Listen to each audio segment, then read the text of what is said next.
Why did the Admiral strip her insignia on an open deck? And why did she stay silent while her career burned? The sea wind carried every word that morning. Cold, biting, relentless. On the flight deck of the USS Everett, dawn came gray and thin, the light too fragile to warm the humiliation about to unfold. Commander Astria Hale stood motionless, her hands at her sides, eyes locked on the horizon. Around her, the deck crew watched in stunned silence as Admiral Malcolm Whitcroft read the charges aloud, his voice steady, his tone sharp as steel cutting through fog. Unauthorized contact with a foreign military, breach of classified protocols, compromising national security. Every accusation landed like a blow, yet Astria didn't flinch. 15 years of service, unblemished, reduced in moments to whispers and doubt. The Admiral's words were deliberate, meant for the entire crew. It wasn't just disciplinary, it was performance, a public erasure. Commander Astria Hale, you are relieved of duty. You will leave my ship immediately. He stepped forward, unfastened her insignia of rank, and tore it from her uniform. A gesture ancient and cruel in its symbolism, a stripping not just of authority but of identity. The wind caught her dark hair, pulling strands loose from her bun as she saluted perfectly, a motion so controlled it almost seemed defiant. The Admiral didn't return it. He didn't have to. She held the salute a fraction longer than protocol demanded, long enough for the message to land with anyone who understood the unspoken language of command. Then she turned and walked toward the waiting helicopter. No one moved. The Everett's deck, usually alive with noise and orders, had gone silent. Sailors watched from doorways and catwalks, torn between obedience and conscience. One young ensign finally lifted his hand in salute, then another, and another. A ripple of silent defiance passed through the ranks. By the time the rotors started spinning, dozens were saluting the woman who had been cast out. She never looked back. The helicopter lifted off, the gust scattering papers and salt spray across the deck. The Admiral watched her go, jaw set, expression unreadable. "Communications will issue a statement," he said coldly. "Commander Hale has been reassigned. No further discussion of this matter." Behind his voice, the ocean groaned and shifted, a sound older and wiser than any human command. 6 hours later, the first alarm blared through the ship. It started as a technical alert, an unusual sonar ping, deep and distorted, the kind of anomaly engineers blamed on interference. But then it came again, sharper, closer. Within minutes, the Combat Direction Center filled with tension. A contact was surfacing off the Everett's starboard bow, large, slow, deliberate. The radar techs exchanged looks. Depth reading says impossible. On the main display, a shape emerged from the depths, sleek, black, unlike anything in the database. A submarine, nuclear class. No transponder signal. "Identification," Captain Verne demanded. "None, sir. It's not broadcasting, and it's surfaced." Admiral Whitcroft entered the room like a storm. "Report." The officer swallowed. "Submarine surfaced within 15 miles, sir, refusing all communication. We're getting a text-only burst transmission." "What does it say?" The words appeared on the main screen, white against black. "Awaiting orders from Commander Hale." Silence crushed the room. Every officer turned to the Admiral, his face drained of color, the blood rushing to his temples. "What kind of joke is this?" he snapped. "Sir," the communications officer said quietly, "the message came through a military-grade encryption channel. Level Omega." "Impossible," Whitcroft muttered, packing. "There's no active vessel under Commander Hale's command. She's been relieved. Lock down all channels." But in the silence that followed, the radar trace held steady, the unknown submarine resting motionless in the waves, as if waiting for permission to breathe. Lieutenant Commander Ree Calloway, Hale's former second, stepped forward. "Sir, that acoustic signature, it looks American." "Impossible," the Admiral said again, though his voice had lost conviction. Calloway hesitated, his mind racing through training memories. "It's similar to the Poseidon prototype, sir." The Admiral's gaze snapped toward him. "That program was classified above your clearance, Lieutenant Commander." "I know, sir, but Commander Hale was the operational lead during development. That's why it—" "That's enough." Whitcroft cut him off, but the air in the room had changed. A whisper of disbelief threaded through the officers. Calloway lowered his voice. "Sir, if this submarine was part of Project Poseidon, it would only respond to her." Outside, the sea was unnervingly calm. The gray surface rippled faintly with reflected light. "Run identification again," the Admiral ordered. No response. "Challenge it on all frequencies." Silence. Seconds became minutes. Then the screen flickered once more. Another transmission appeared. "USS Phantom, Special Warfare Division. Communicate only with Commander Hale." Captain Verne frowned. "There's no USS Phantom on record." "Because it doesn't exist," Whitcroft said tightly. "And if it does, it shouldn't." For the first time in years, the Admiral's voice carried uncertainty. He turned toward the glass, staring out into the horizon where the ocean broke in slow, heavy swells. Somewhere beneath that expanse, a submarine was waiting, silent, unseen, and utterly disobedient. "Get me Pacific Command," Whitcroft said finally, his tone quiet but edged with fury. "Now." As officers rushed to comply, Calloway stared at the sonar readout, heart pounding. He remembered Hale's last words before boarding the helicopter: "None at all." Just that perfect salute, held long enough to mean trust the system. But something deep inside him whispered another possibility. Maybe she hadn't been defending herself because she was defending something else. And maybe, just maybe, the system she trusted wasn't the Admiral at all. He glanced again at the encrypted message, still glowing on the display. "Awaiting orders from Commander Hale." A chill ran through him. Because whatever was under that water wasn't just a submarine. It was loyal to someone no longer on this ship. And if it was waiting for orders, then something was coming. Something the Admiral wasn't prepared to face. What happens when the ocean refuses to obey the chain of command? The Combat Direction Center throbbed with quiet tension.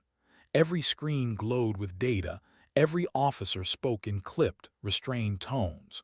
No one dared say it out loud, but they were watching a ghost, a vessel that shouldn't exist, surfacing in defiance of every known order. The USS Phantom. Admiral Whitcroft stood rigid, eyes fixed on the sonar trace. "Weapon status," he barked suddenly. "Sir," the tactical officer hesitated. "I said weapon status." A nervous pause. "All systems at standby, but sir, if that's one of ours." "If it's ours, it's disobeying orders," the Admiral snapped. "And that makes it a hostile."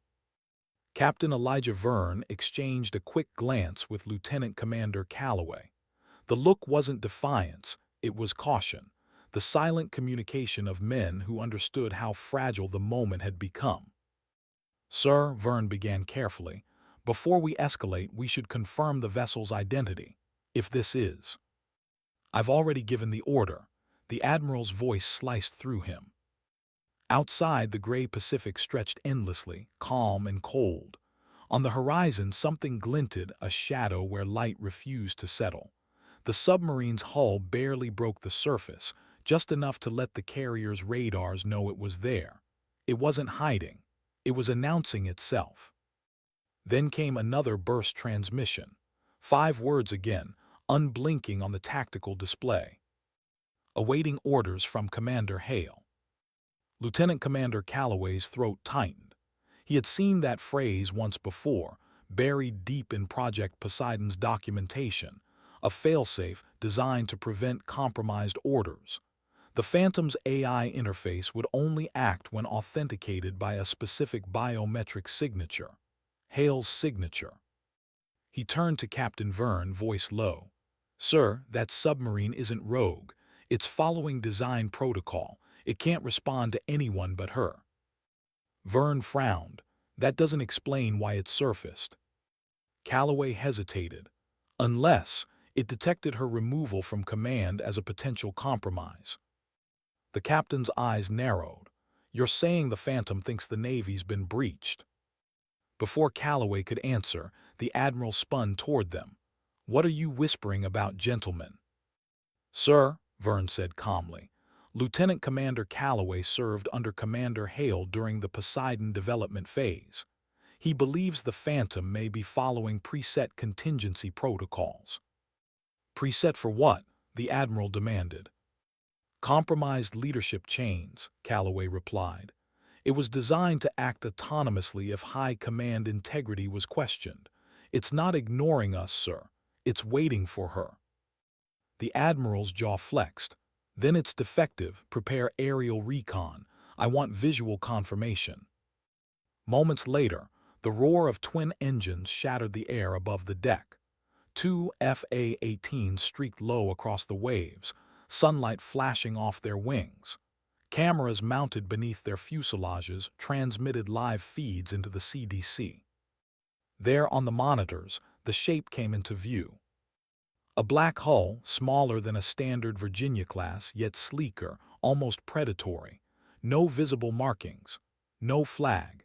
Its sail structure was curved, fluid, the design of something meant to vanish beneath pressure that crushed steel. Vessel is surfaced motionless, the lead pilot reported. No weapons visible, confirming hull designation. Static burst. Then faintly, through the distortion, the words that would make the room fall silent. Sir, the hull reads Phantom. Confirmed. But there's no registry match in any system.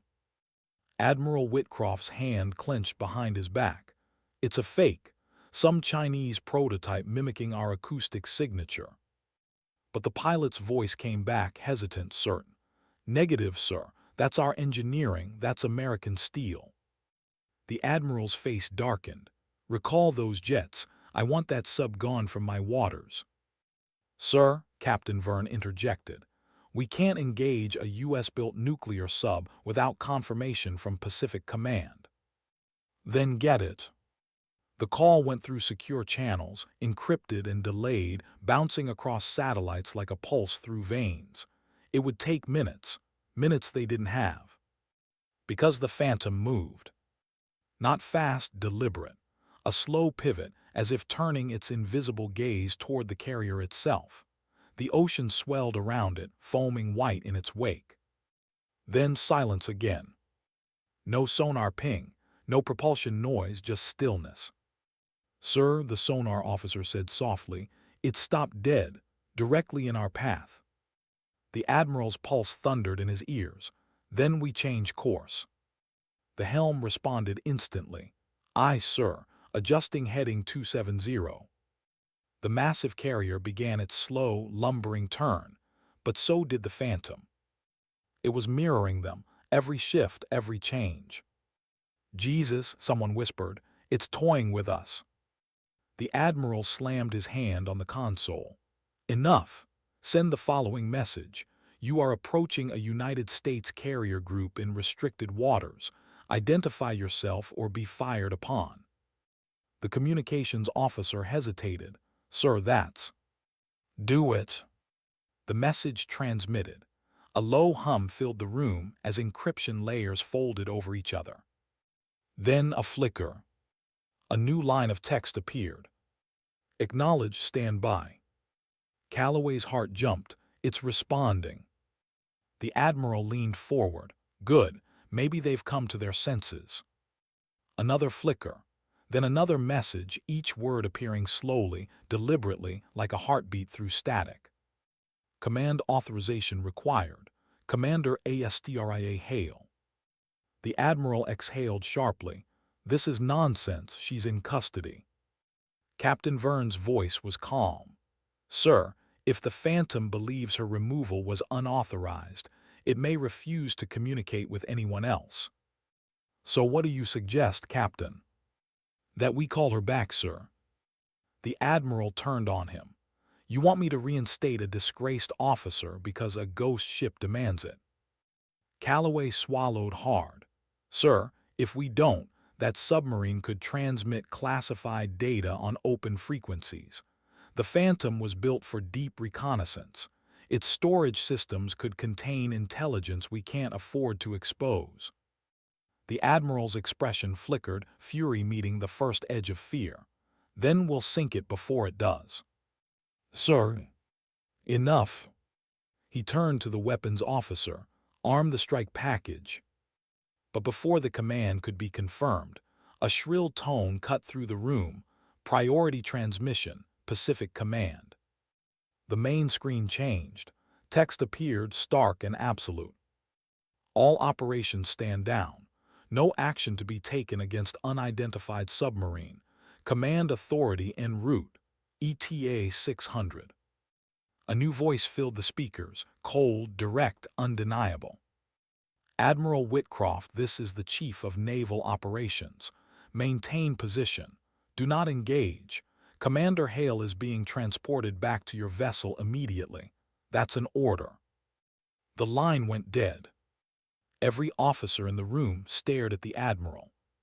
He didn't move, didn't speak. The muscles in his jaw worked slowly, like a man trying to grind glass between his teeth. Finally, he said quietly, "So she's coming back." Calloway glanced at the horizon, where the sea was already darkening with weather. Somewhere out there, beneath that shifting surface, the Phantom waited patient as a predator. And now the one woman it trusted was on her way home. What they didn't know yet was this. Commander Astria Hale had never been the traitor. She'd been the bait. And the trap was already closing. Why did the submarine surface the moment she was gone?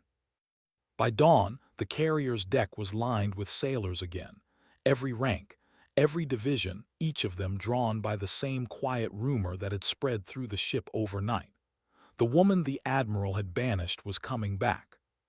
The Everett's PA crackled. Inbound helicopter on final approach. Secure all loose equipment. From the bridge windows, the officers watched a dark speck on the horizon grow into a helicopter, its nose marked with the insignia of Pacific Command. The rotors whipped the morning air into chaos as it descended. Beside the Admiral, Captain Verne stood silent, his expression unreadable. Calloway felt the hum of tension run through the steel beneath his boots. When the helicopter finally landed, the first figure to step out was unmistakable. Commander Astria Hale. No insignia, no rank markings, just the simple Navy working uniform, its sleeves rolled once as if she'd come not for ceremony but for work. The wind caught her hair, lifting the loose strands. Her eyes found the Admiral immediately. No accusation there, no bitterness, just focus. Behind her came two men in dress blues, the Chief of Naval Operations himself and the Director of Naval Intelligence. The presence of either one would have been extraordinary. Together, they were history.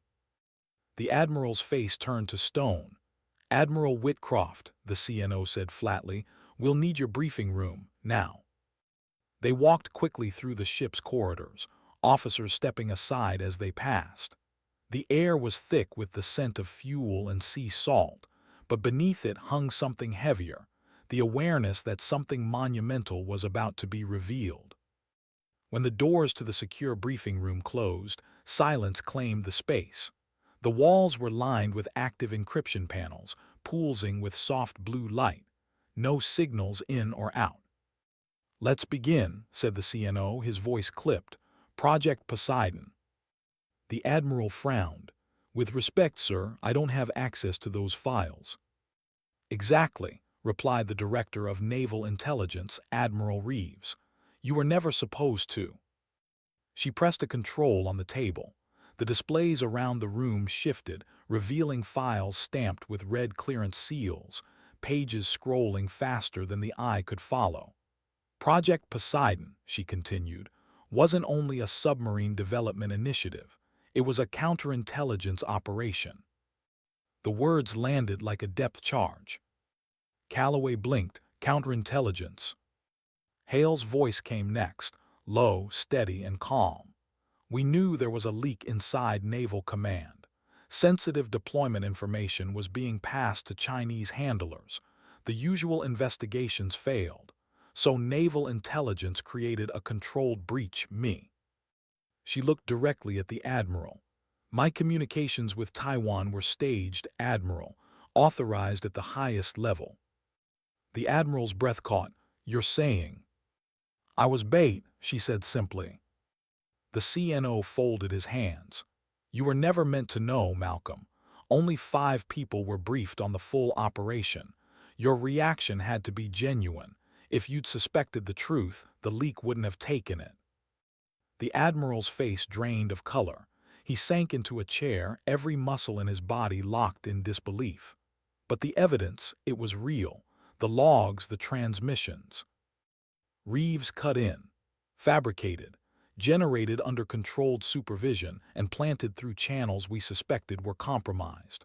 Within 4 hours of Commander Hale's dismissal, Chinese intelligence received confirmation that our target officer had been neutralized. That's when we caught them making contact with their U.S. asset. On the display, images appeared. Grainy surveillance photos of a man in civilian clothes meeting a foreign attaché in a Washington cafe. The file name burned across the screen, Captain Lawrence Mercer. Whitcroft's voice dropped to a whisper. Mercer, he was my academy roommate. He was also the one who flagged Hale's communications as suspicious, Reeves said quietly. He's in custody now. The Admiral stared at the floor, hands trembling. So Hale interrupted gently. You were used, sir. The leak ran through channels that only someone in your network could access. They used your credibility to destroy mine. The silence that followed was suffocating. The CNO leaned forward. But the issue now isn't just the leak. It's the Phantom. That submarine was designed to act as an independent verification asset in case our communications were compromised. Commander Hale, explain its behavior. She nodded, standing. The Phantom operates on a closed-loop encryption system, quantum-locked, untraceable, self-governing. Its command structure recognizes only pre-authorized biometric signatures. Mine is the primary key. When I was removed from the chain of command, its protocols identified a breach and surfaced for manual authentication. So it wasn't defying orders, Captain Verne murmured. It was following them.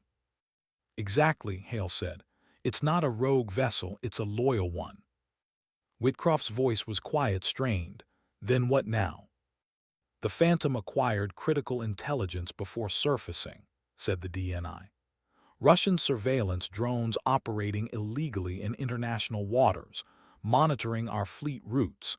It needs Commander Hale to authenticate and process that data before it's transmitted to Strategic Command. And if she does, automatic release in 24 hours. The entire world will see what we've been tracking and how. The Admiral rubbed his temples, the weight of it all crashing down. God help us.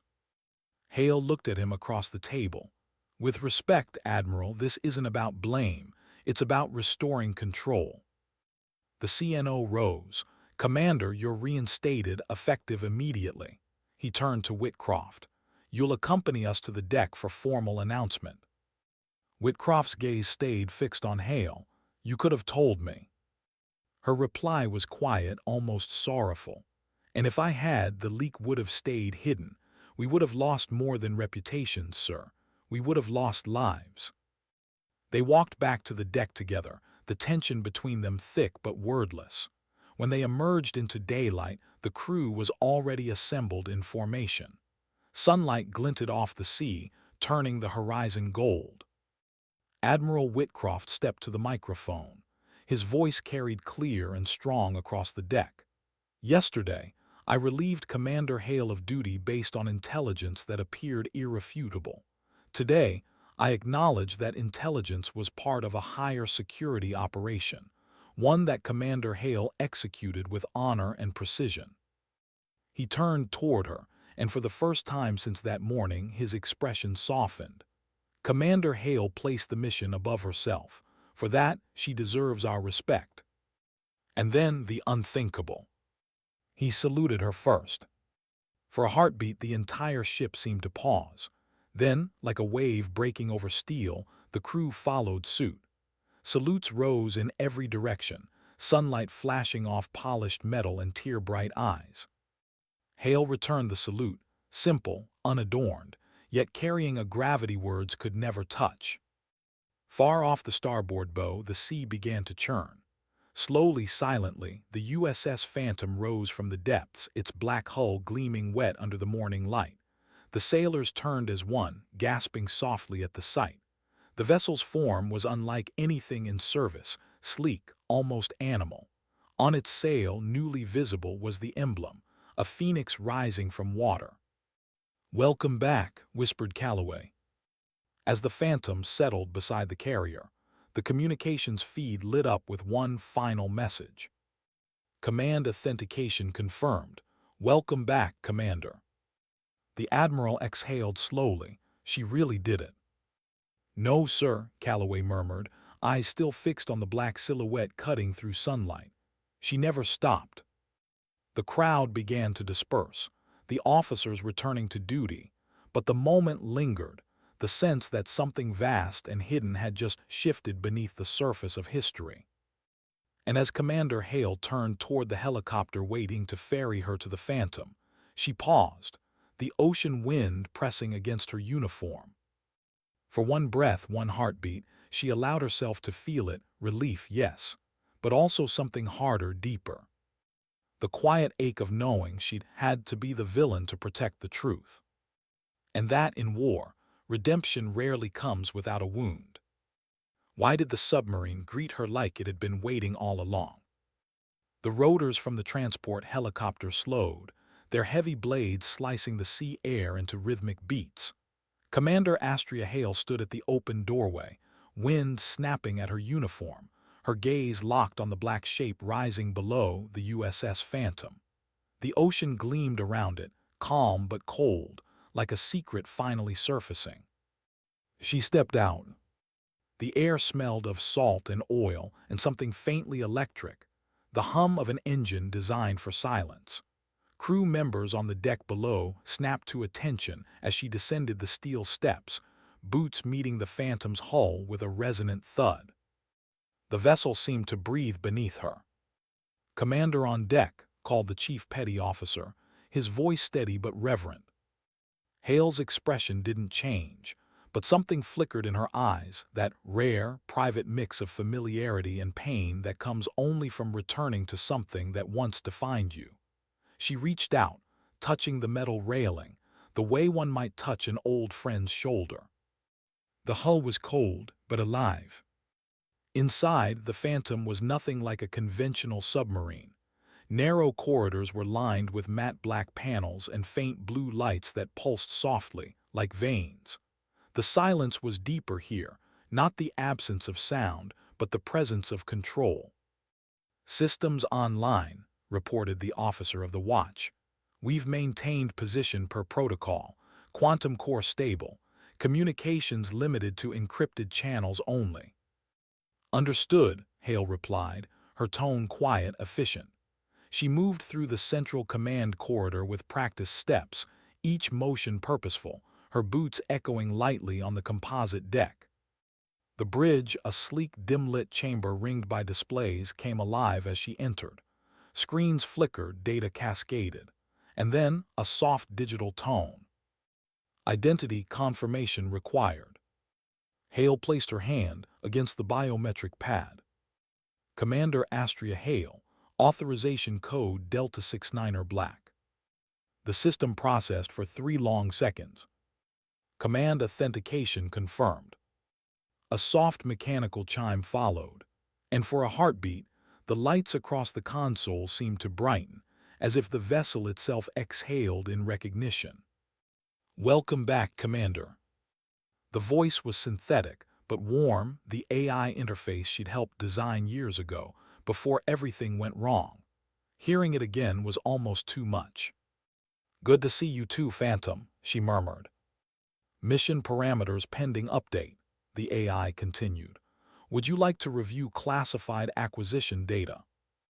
Yes, and run an encrypted relay to the Everett, limited transmission only.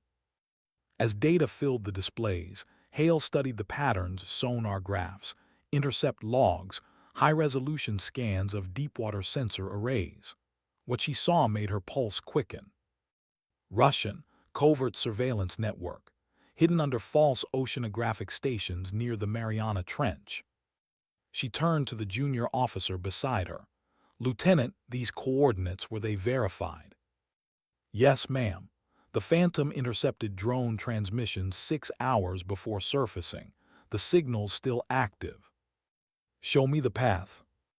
A new projection unfolded, showing the Pacific floor lit in faint red trails, the movement of dozens of unmanned sensors, forming a web beneath international waters. Data streams fed into them, each one tagged with U.S. fleet positioning telemetry. God, the lieutenant whispered, they've been watching us for months. Longer, Hale said softly. They just got better at hiding it.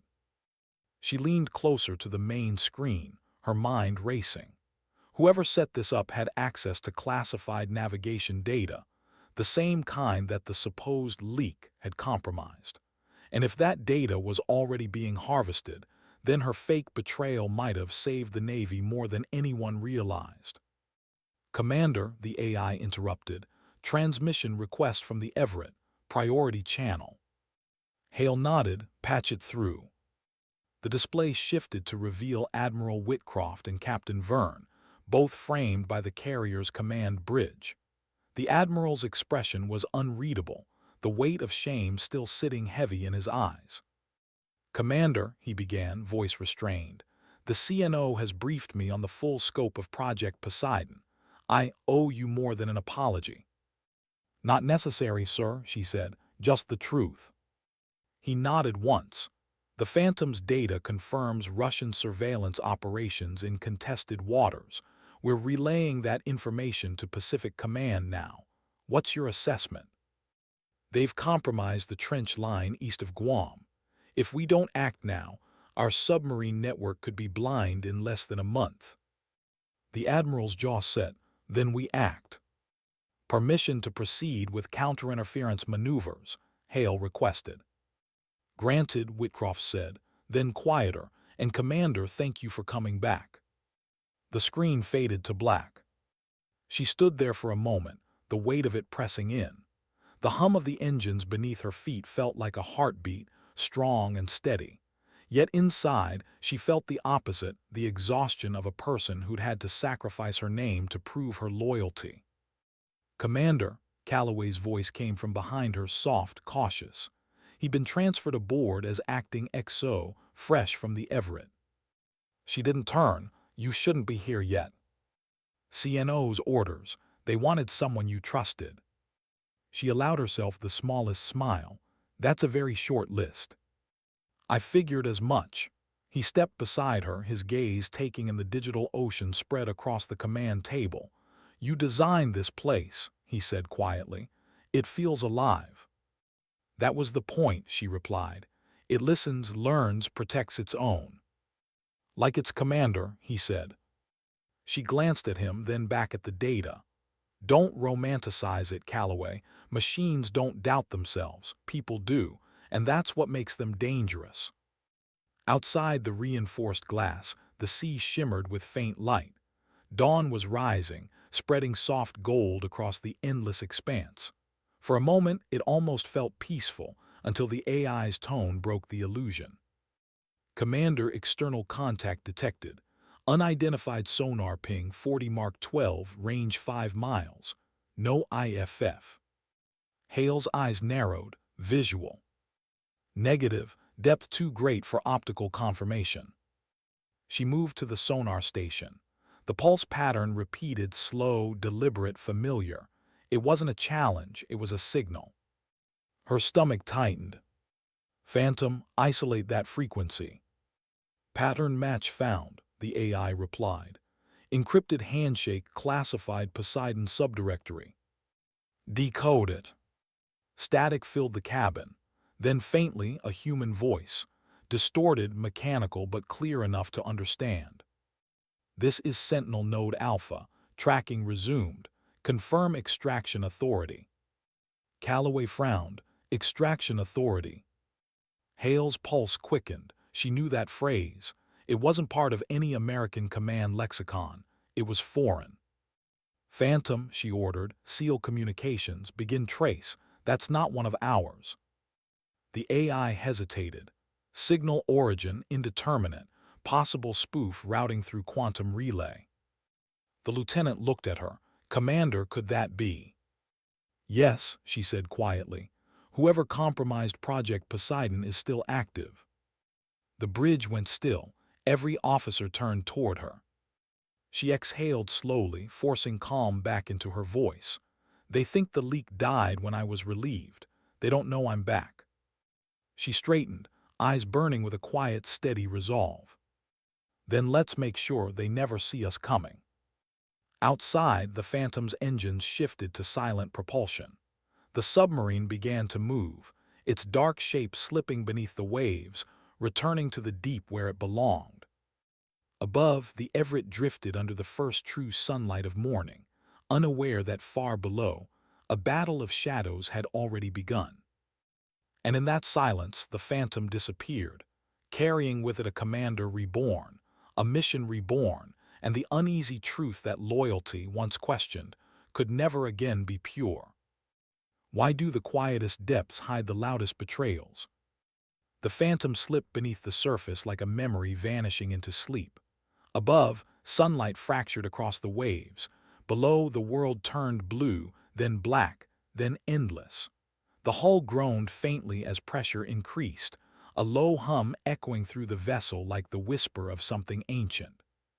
Commander Astria Hale stood on the bridge, eyes fixed on the sonar display. Lines pulsed outward, soft and rhythmic, tracing the unseen expanse around them. "Depth. 8,000 feet and holding, ma'am," reported the helmsman. "Current stable. We're tracking the signal at bearing 041. "Good," Hale said. "Let's see what we're dealing with." The Phantom's lights dimmed automatically, bathing the control room in a faint blue glow. The air felt dense, compressed. Every creak of the hull was a reminder of how thin the barrier was between human breath and the crushing dark. Calloway leaned over the tactical console, his voice low. "Commander, I've analyzed the incoming signal. It's mimicking Poseidon protocol. Whoever's behind this knows our encryption layers." "Can they trace us?" "Not unless they're closer than they should be." "Then they are," she said quietly. Her reflection in the display looked ghost-like, framed by the shifting sonar waves. "Patch me through to the analysis feed," she ordered. "Overlay signal strength with oceanic current models." The projection changed instantly. A series of faint ripples formed a triangular grid, a pattern too deliberate to be random. "There," she pointed, "3 nodes, coordinated. That's not natural interference, that's placement." "Russian network?" Calloway asked. "Maybe, or someone using their hardware." The ship's AI chimed softly, its voice even. "Commander, encrypted transmission detected from Node Alpha. Message fragment. Confirm handover." Calloway frowned. "Handover of what?" Hale's stomach tightened. "Data. They're transferring Poseidon research files, our own system specs." "Impossible," the lieutenant said from navigation. "Those files are sealed." "Sealed doesn't mean safe," Hale cut in. "If Mercer had access, others did too." She stepped closer to the central console, her hands tightening around its edge. "Phantom, trace the data stream." "Tracing completed," the AI replied. "Destination partial match detected, Pacific Command subnet." The words hit like a torpedo. Calloway's head snapped up. "Someone inside our own network." "Or someone inside theirs," Hale said. "Either way, this isn't just espionage. It's infiltration." A silence settled over the bridge. Not fear exactly, but the kind of dread born of realization. the kind of dread that comes when you understand the war's already begun, and no one on the surface even knows. "Commander," the communications officer said carefully, "we're receiving an open-channel transmission from the Everett. Admiral Whitcroft requests secure link." Hale hesitated. "Patch him through." His image appeared, grainy in the dim light of the submarine's bridge. He looked older than he had 24 hours ago, like guilt had aged him. "Commander," he began, "our analysts confirmed your data. Pacific Command in uproar. They've authorized a containment op. You have permission to neutralize any foreign device." "Understood," she said. He hesitated, then added softly, "I don't expect forgiveness, but I want you to know I never questioned your skill, just your silence." Her voice was calm. "Silence is part of the job, sir. But not when it costs someone everything." Hale's gaze softened. "It didn't cost me everything, just comfort." He almost smiled. "You make it sound simple." "It's not. It just has to sound that way for everyone else."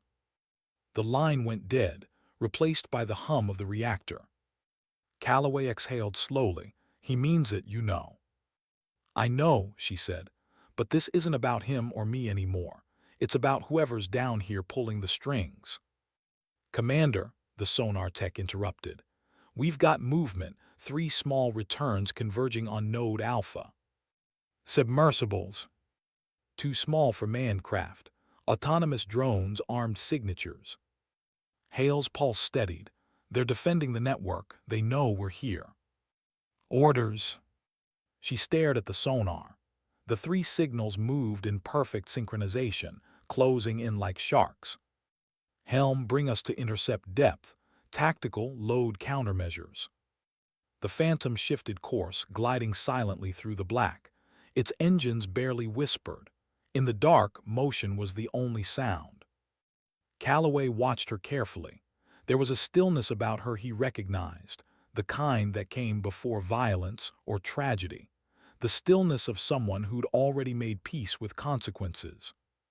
"Contact in 60 seconds, the sonar officer said. "Deploy signal jammer," Hale ordered. "Scramble their targeting." "Activated." The first ping echoed through the hull, faint, metallic, like a fingertip tapping glass from the other side of the world. Then another, closer. On the display, the 3 drones accelerated. "Range 200 meters. Drop countermeasures, prepare to maneuver." The Phantom released a cluster of decoy pods, tiny flickers of heat and noise scattering into the dark. The drones followed, and then detonated, silent flashes of light swallowed instantly by the abyss. The ship shuddered. "Minimal damage," reported engineering. "Hull integrity stable." Hale's hands gripped the console. "Send a burst ping to Pacific Command. Tag the coordinates." "Transmitting." She looked at Calloway. "That's our proof. They'll know where to look now." He nodded. "And us." Her eyes hardened. "We go deeper." "Deeper?" he repeated, incredulous. "Commander, we're already at 9,000 feet." "Then we'll break our own record," she said. "That's where the main relay is. Whoever's been feeding data out, that's where they're hiding." The AI chimed softly. "Warning, descending beyond 10,000 feet risks hull stress threshold." "Override it," she said. "Confirmed." The Phantom began its slow descent, the outer hull creaking under pressure. Lights dimmed. The sound of metal bending filled the silence, a reminder that every decision had a cost. Calloway finally spoke. "You ever wonder if they'll remember what you did for them up there?" "No," she said quietly. "They don't have to, that's the point." He studied her face, the calm, the exhaustion, the strange grace that came from living with both. "You really believe that, don't you?"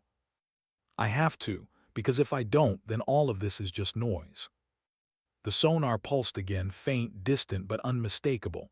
A 4th signal, larger, moving fast. "Commander," the officer said urgently, "new contact 500 meters and closing. Much bigger than the drones." Hale straightened, on screen. The image sharpened, a massive structure emerging from the dark, anchored to the ocean floor. It wasn't a drone. It wasn't a rock formation. It was a station, a man-made construct buried deep below the known maps, its surfaces lit by red navigation beacons. Calloway stared. What the hell is that? Hale's voice was barely a whisper. The reason they built Poseidon in the first place. For the first time since she'd come aboard, she felt fear, not for her life, but for what the truth might mean. Because some secrets, she realized, weren't meant to be found. And now that they had, there was no going back to the surface unchanged. What if the thing buried in the deep was never meant to be found? The Phantom's floodlights cut through the black like spears of moonlight under glass. Dust and silt spiraled away as the shape below grew clearer, a station half consumed by the sea floor, its walls studded with metal conduits and blinking sensors. The lights pulsed in rhythmic intervals, not random, almost alive. Commander Astria Hale watched the display in silence. The structure didn't match any design in U.S. or Allied databases. "Magnify," she ordered. The feed zoomed closer, revealing a weathered insignia on one of the outer pylons. Poseidon Systems, a Pacific division. Calloway's throat went dry. "Poseidon, that's us." "Not anymore," she murmured.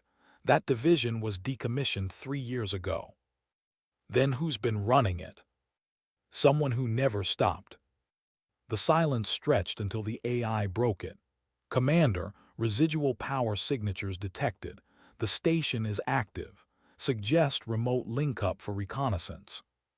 Hale hesitated. The Phantom was thousands of feet below the limits of conventional naval operations. If they made contact and triggered a defense response, the ocean itself could become their tomb. But they were already past the point of safety. "Do it," she said. A soft pulse rippled through the console as the connection initiated. Data lines scrolled across the screen, system logs, maintenance reports, encrypted communications. One of them opened automatically, text forming across the display like a confession written in light. Poseidon relay functioning as instructed. Data stream rerouted through secure Pacific Command mirror node. Target unaware. Continue until retrieval authorization. Hale's chest tightened, rerouted through Pacific Command. Calloway leaned closer, his voice a whisper. "Someone in command isn't just leaking intel, they're using this station to control it." Her eyes scanned the endless lines of code. Every signal, every data burst, every classified report from the fleet, all of it siphoned here before being sent onward. A ghost network, hidden in the trench, feeding the enemy from inside the system. And above them, the Admiral, good man, loyal man, had nearly destroyed her because someone had planned for him too. Hale's voice dropped to a whisper. "Phantom, isolate the mirror node address." Confirmed, cross-referencing match found. Node registered to Naval Operations Subnet Alpha Pack. Authorization level, presidential. Calloway stared at her. "That can't be right." "No," she said, though her tone betrayed no surprise. "It's exactly right." The AI interrupted. "Commander, external activity detected. Automated drones emerging from the structure. Number 8, increasing speed." Hale straightened. "Weapons." "Unknown. Evasive pattern Delta. Bring us to 20 degrees pitch and maintain silent running." The Phantom angled down and to starboard, sliding into the darkness. The drones fanned outward from the station like hornets leaving a nest. They weren't large, but they were fast, too fast. Contact range decreasing, 400 meters. Calloway gripped the console. "If they're automated, we can spoof them, feed them false telemetry." "Phantom, initiate pulse mimicry," Hale ordered. "Executing." A moment later, the submersible's hull shimmered on sonar, its acoustic signature distorting into static ghosts. The drones split formation, chasing phantom echoes. It worked mostly. Two of them veered back toward the true signal. "Helm," she said sharply. "Emergency dive, full ballast." The vessel dropped like a stone, groaning under the strain. Alarms flared red across the bridge. One drone fired a bright burst that cut through the dark. The impact rocked the Phantom, sending shockwaves through every corridor. Damage. Superficial, starboard plating scraped but holding. Hale exhaled slowly. "Then let's finish this." She moved to the main console, fingers flying across the controls. "Phantom, access the station's network core. I want every command log, every operator ID." The data scrolled faster than they could read. And then, among the cascading lines of encryption, a name appeared buried deep, tagged under classified clearance codes. Mercer L. Calloway froze. "He's still running it." "No," Hale said, staring at the timestamp. "He's been dead for 3 months." "Then who's using his credentials?" The AI processed the command silently, then responded in its neutral tone. "System access logged from surface source. Naval Base Kitsap. Terminal reference. Admiral Malcolm Whitcroft." The words felt like a punch to the chest. Calloway's eyes widened. "That's impossible, he—" "Phantom," Hale interrupted, voice calm but trembling underneath. "Run biometric verification on that signature." Processing. Seconds stretched into eternity. Result: false authentication. Signature cloned from original access logs, likely forged using captured keysets. She shut her eyes briefly. The relief was instant but hollow. Whoever had done this was using the Admiral as cover.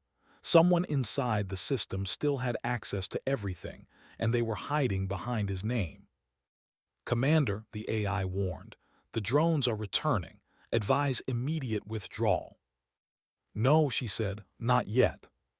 "Commander," Calloway started. She turned to him, voice low but fierce. "If we leave now, that station keeps running. That leak stays alive.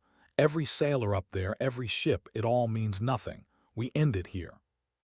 He hesitated, then quietly, "Aye, ma'am." The Phantom's reactor output surged. Systems that had never been tested in combat flickered online.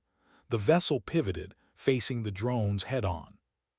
"Phantom," she ordered, "arm shockwave emitters, target relay core. When I give the word, detonate at max output." "Confirmed." The drones closed fast, a swarm of red lights slicing through the abyss. Calloway's voice was tight. "Distance 200 meters. 150. Now." The ocean exploded in silence. A shockwave burst outward, rippling through the deep like an invisible thunderclap. The drones vanished from sonar in an instant, erased. The station's lights flared once, then went dark. For a long, breathless minute there was nothing but static. Then the AI spoke. "All hostile activity ceased. Network destroyed." The bridge fell quiet. Calloway leaned back, sweat beading his temple. "We did it." But Hale didn't smile. Her eyes stayed fixed on the blank display. "No," she said softly, "we just burned the evidence." He turned to her. "What?" "If the network was using false credentials, destroying it also erased the trail. Whoever ran this will vanish with it." She looked out the forward viewport, into the eternal dark. "The station's gone, but the people behind it are still up there, still watching." Her voice softened to a near whisper. "We stopped a leak, not a war." The AI broke the silence. "Incoming transmission, priority alpha." "From who?" "Unconfirmed, source unknown." The message crackled over the comms, distorted but human. "Commander Hale, if you've reached this point, you've done what was necessary. You were never meant to find the truth. Stand down and the Navy survives. Pursue it and none of us do." Calloway's face went pale. "Who the hell is that?" Hale didn't answer. Her expression was unreadable, her eyes somewhere far away. "Record and encrypt that message," she said finally. "We'll deliver it ourselves." Where? She turned toward him, her voice calm, resolved, and heavy with something that sounded almost like sorrow. To the one man who deserves to hear it, Admiral Whitcroft. The Phantom began its slow ascent, the hull creaking as it rose back toward the light. Somewhere above the sun waited, so did the truth. And both, she knew, could burn just as easily as they could heal. Why did the truth rise faster than the submarine? The Phantom ascended in silence, breaking through layers of cold and pressure until the deep black gave way to fractured blue. Above, the surface shimmered like a lie pretending to be light. Commander Astria Hale stood near the viewport, eyes locked on that glow as if she didn't quite believe it would still be there. "Surface in 100 meters," said the helmsman. "Pressure normalized, all systems nominal." Calloway exhaled, shoulders sinking. You'd think surfacing would feel like relief. Hale's gaze didn't leave the light. Relief for people who get to go home. When the Phantom broke through the water, sunlight flooded the bridge. The sea was calm now, impossibly calm, as though the ocean had swallowed its violence to hide what had happened below. In the distance, the USS Everett waited, a steel city on the water, motionless under the afternoon sky. "Commander," the comms officer said, "we're receiving a priority call from the Everett. The Admiral requests immediate rendezvous." "Transmit confirmation," she said softly, "and tell them we're coming in silent." As the submarine glided toward the carrier, the wind outside picked up, cool, steady, the kind of wind that reminded sailors how fragile they really were against the sea. Calloway glanced at her. "You think he knows what we found?" She shook her head. "He knows something's wrong, he just doesn't know how deep it goes." They surfaced alongside the Everett 20 minutes later. Crew members lined the rails again, their faces unreadable but curious. Whispers followed her name like echoes. When Hale stepped out onto the deck, the Admiral was waiting. He looked exhausted, eyes hollow from sleeplessness. But there was something else in his expression, not command, not anger, something heavier. "Commander Hale," he said, voice steady but quiet, "I was told you destroyed the relay." "Yes, sir." "Then why don't you look victorious?" "Because it wasn't victory, Admiral," she said evenly. "It was containment." He studied her. "Explain."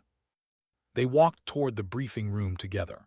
The corridor was silent except for the low thrum of the ship's engines. Once the door sealed behind them, she placed a data drive on the table. "This is what we found," she said.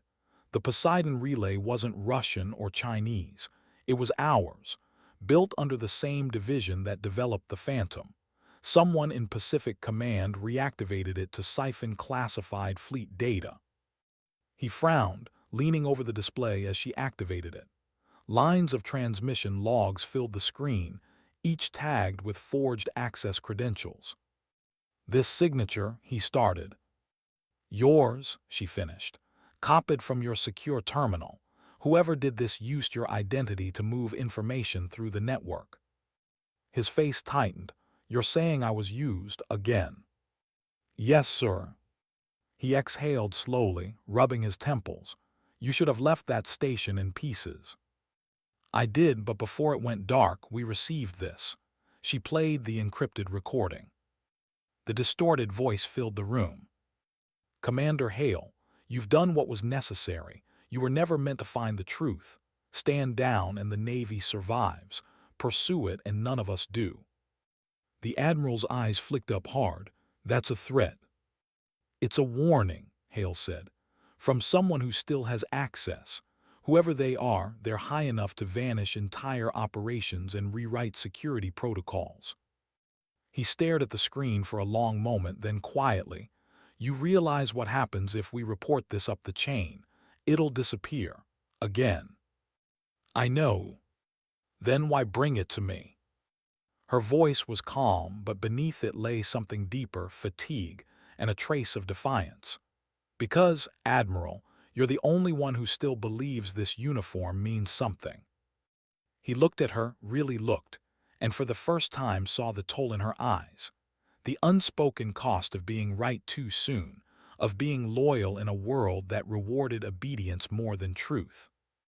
"Tell me what you want," he said finally.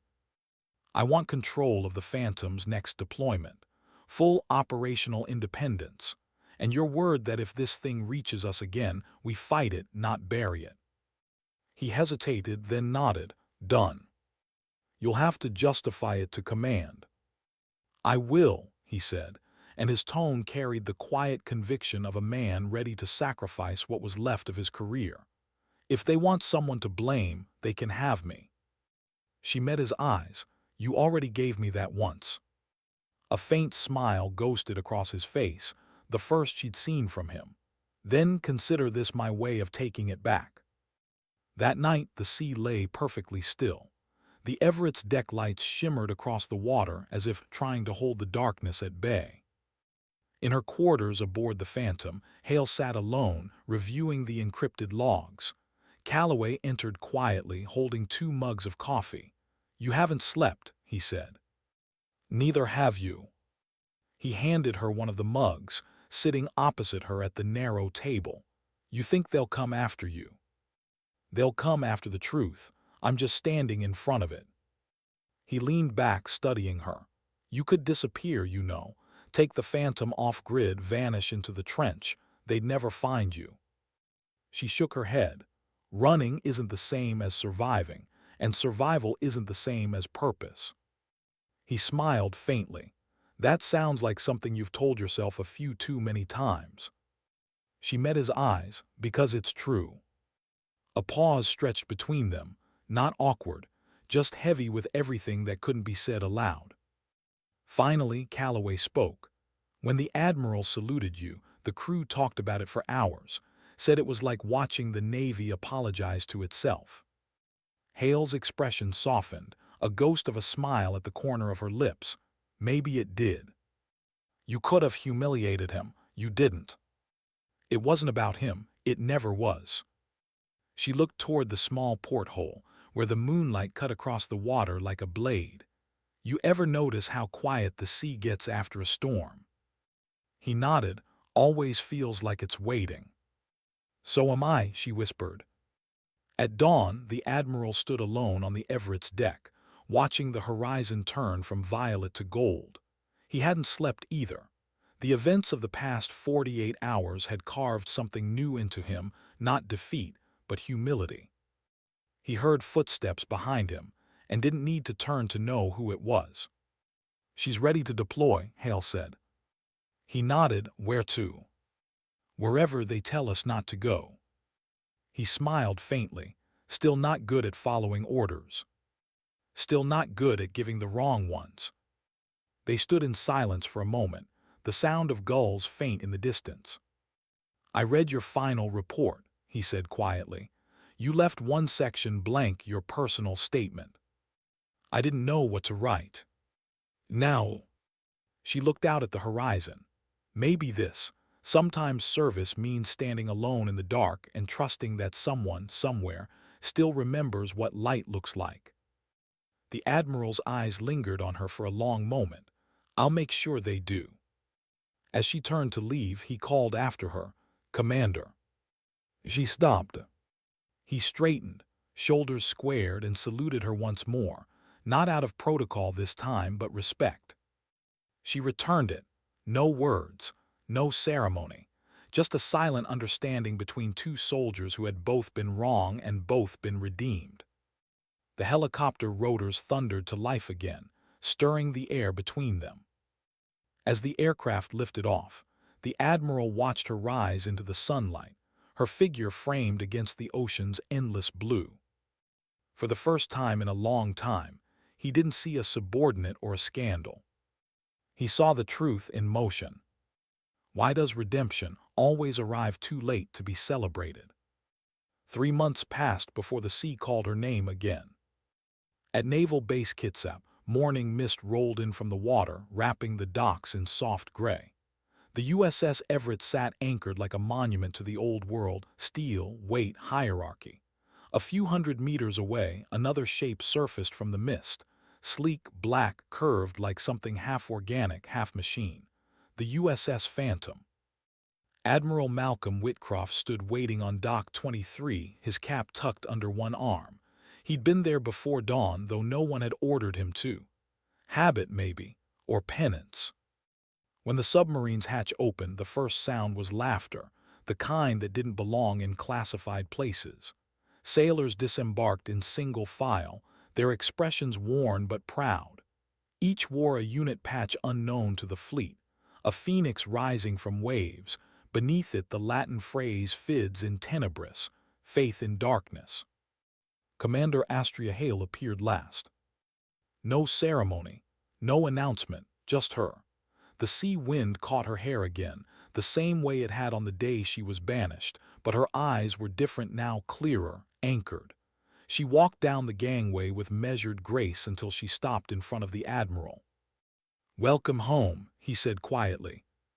"Feels strange hearing that," she replied. He smiled faintly. "You finished the mission."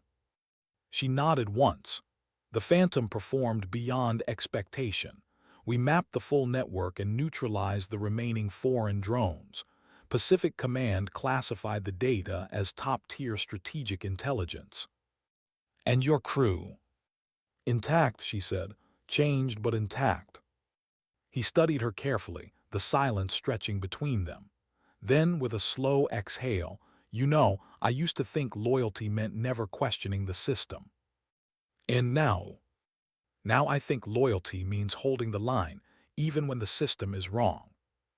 Her eyes softened. "That's the hardest kind." They walked side by side down the dock. The air smelled of salt and diesel and new beginnings. Somewhere overhead, gulls circled lazily, their cries echoing across the quiet base. "The Secretary of the Navy called me last week," he said. "There's talk of expanding the Phantom program. I heard Project Trident. 3 vessels, operating independently, deep reconnaissance, adaptive command."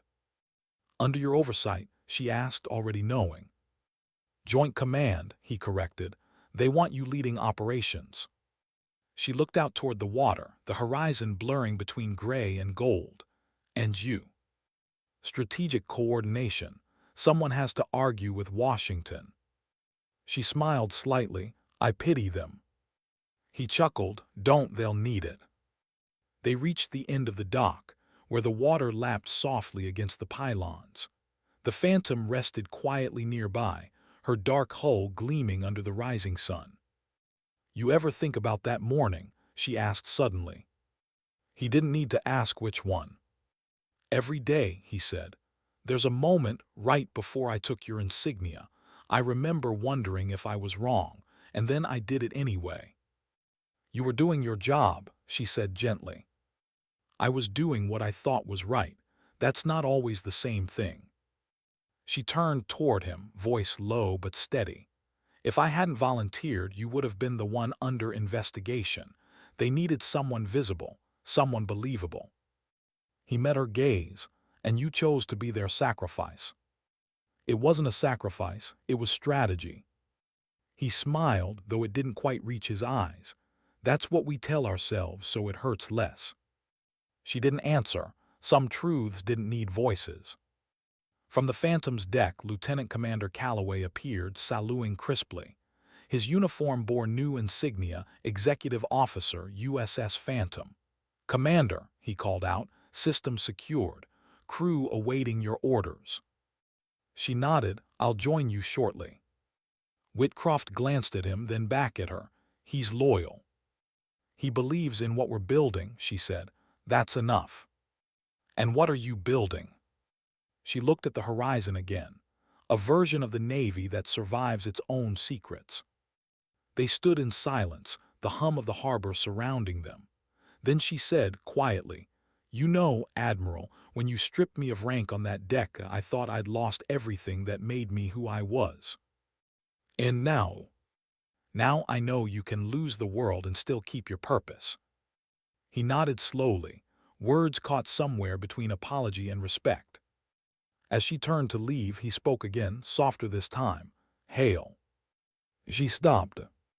3 months ago, I saluted you to make things right. But now, he straightened, the sunlight catching on the lines of his face. Now I salute you because you've become the standard. He raised his hand, a perfect salute, no audience, no ceremony, just one soul honoring another.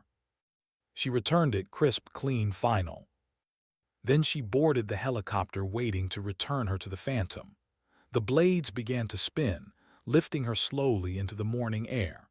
Below, Whitcroft watched as the helicopter banked toward the open ocean, a dark shape against the burning gold of sunrise. When it was gone, he looked down at the small package she'd left him, plain brown wrapping, no markings. Inside was a Phantom unit patch and a folded note written in her even, meticulous handwriting. The sea hides our greatest vulnerabilities and our greatest strengths. Sometimes we must descend into darkness to protect what matters. A.H.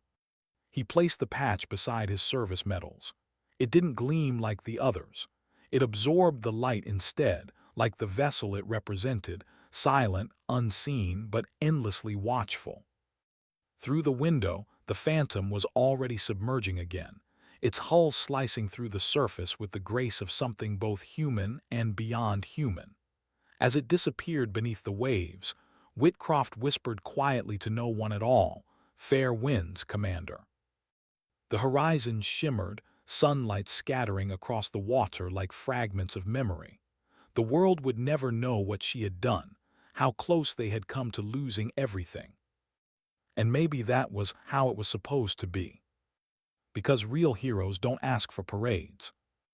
They vanish back into the silence they came from, trusting that somewhere, someone still remembers why they served.